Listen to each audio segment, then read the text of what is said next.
حضرت جرجیش علیہ السلام کا واقعہ اسلامی تاریخ میں صبر، استقامت اور اللہ کی وحدانیت کے پیغام کو بلند کرنے کے لیے ایک عظیم مثال کے طور پر پیش کیا جاتا ہے۔ حضرت جرجیش علیہ السلام کو عیسائیوں کے ہاں سینٹ جارج کے نام سے بھی جانا جاتا ہے، لیکن اسلامی روایات میں ان کا تذکرہ ایک اللہ کے نبی کے طور پر ہوتا ہے۔ حضرت جرجیش علیہ السلام کا تعارف۔ حضرت جرجیش علیہ السلام اللہ کے ایک برگزیدہ نبی تھے جو ایک بادشاہ کے دور میں مبعوث ہوئے جس کا نام دادیانوس تھا۔ دادیانوس ایک ظالم اور سرکش بادشاہ تھا جو بت پرستی کو فروغ دیتا تھا اور اپنی عوام کو بھی اسی کی دعوت دیتا تھا۔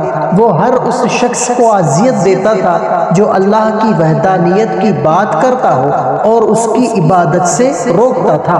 حضرت جرجیش علیہ السلام اللہ کے نبی ہونے کے ناطے بت پرستی کے سخت مخالفت تھے اور لوگوں کو اللہ کی عبادت کی طرف بلاتے تھے۔ وہ اپنے دور کے لوگوں کو بتوں کی عبادت ترک کرنے اور اللہ کو وحدہ لا شریک لہ کی عبادت کرنے کی تلقین کرتے تھے۔ بادشاہ کا ظلم۔ حضرت جرجیش علیہ السلام نے جب بادشاہ دادیانوس کو اللہ کی وحدانیت کی دعوت دی اور بت پرستی کو غلط ہونے کی بات کی تو بادشاہ نے آپ کو گرفتار کروا دیا۔ حضرت جرجیش علیہ السلام کو طرح طرح کی اذیتیں دی گئی تاکہ وہ اپنے عقیدے سے ہٹ جائے، لیکن آپ ہمیشہ صبر کرتے اور اللہ پر توکل رکھتے۔ بادشاہ دادیانوس نے حضرت جرجیش علیہ السلام کو قید میں ڈال دیا اور ان پر سخت ظلم کرنے کا حکم دیا۔ آپ کو بے شمار جسمانی اذیتیں دی گئی، بار بار زنجیروں میں جکڑا گیا، کوڑوں سے مارا گیا اور لوہے کے گرم اوزاروں سے اذیتیں دی گئی، لیکن حضرت جرجیش علیہ السلام کا ایمان اور صبر کبھی وہ منتزل نہیں ہوا۔ حضرت جرجیش علیہ السلام کا زندہ ہونا۔ حضرت جرجیش علیہ السلام کو بار بار اذیتیں دی جاتی یہاں تک کہ انہیں شہید کر دیا گیا، لیکن اللہ کے حکم سے وہ بار بار زندہ ہو جاتے۔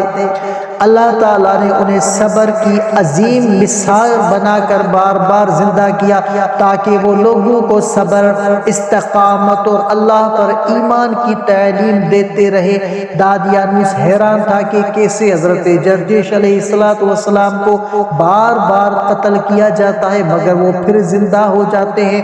اس نے آخر کار حضرت جرجیش علیہ السلام کو سولی پر چڑھانے کا حکم دیا، لیکن اللہ نے حضرت جرجیش علیہ السلام کو ایک عظیم مرتبے پر فائز کیا اور ان کے صبر اور ایمان کی مثال ہمیشہ کے لیے قائم کر دی۔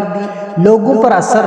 حضرت جرجیش علیہ السلام کے اس صبر اور وہ معجزانہ انداز میں زندہ ہونے کے واقعات نے کئی لوگوں کو متاثر کیا اور بہت سے لوگ ان کی تعلیمات کو وہ قبول کر کے اللہ کی وحدانیت پر وہ ایمان لائے، لیکن بادشاہ دادیانوس اور اس کے ساتھی اپنی سرکشی پر قائم رہے اور انجام کار دنیا اور آخرت میں ذلت اور رسوائی کا سامنا کیا۔ حضرت جرجیش علیہ السلام کا قصہ ہمیں سکھاتا ہے کہ ایمان، صبر، استقامت کے ساتھ ایک مومن کی شان ہے۔ وہ سخت ترین حالات میں بھی اللہ پر بھروسہ کرتے ہیں اور دنیاوی تکالیف کو اللہ کی رضا کے لیے برداشت کرتے ہیں۔ حضرت جرجیش علیہ السلام کی قربانی اور صبر ہمیں یہ درس دیتی ہے کہ مشکلات اور مصائب کے وقت بھی اللہ کی وحدانیت اور اس کے احکام کی پیروی کرتے رہنا ہی کامیابی کا راستہ ہے۔